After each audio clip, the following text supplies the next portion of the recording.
Texas is not as steeped in Civil War history as other parts of the country, but it does have some, and this is a part of that. This is Camp Ford in Tyler, Texas, and it was the largest Civil War prisoner camp in this part of the country. None of the structures here are original, but I think they did a good job of recreating this to at least give you a sense of it, and it's just a small sense. You have like this one alley out of what was a much larger space.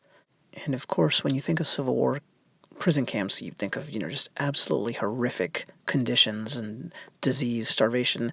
This one was one of the better ones, I guess, if you want to call it that.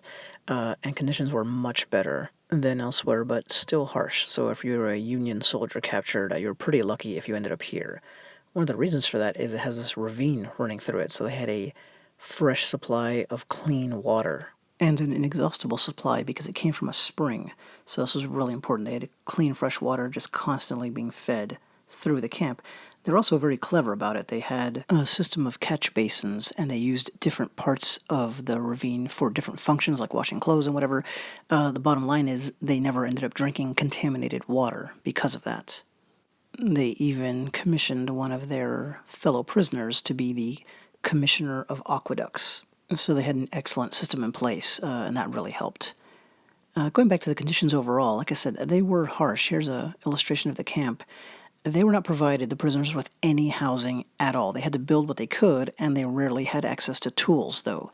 So many prisoners, especially when occupation got high, and it peaked at around 5,000, just had to dig holes in the ground.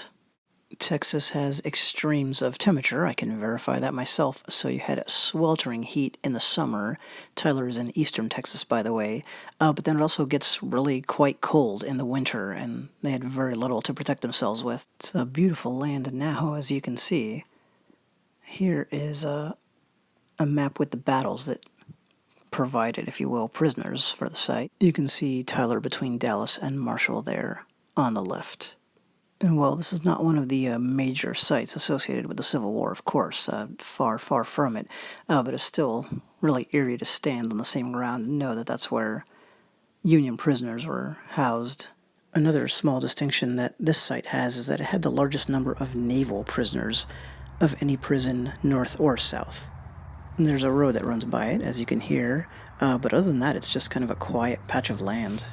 Definitely something worth seeing if you're in Tyler. Luckily, it's in a semi-secluded area, even though it has that road that we talked about, but it's not like it has like apartments and condos right up against it or anything like that. I'm sure that'll change with the passage of time. Anyway, Camp Ford in Tyler, Texas. Thanks.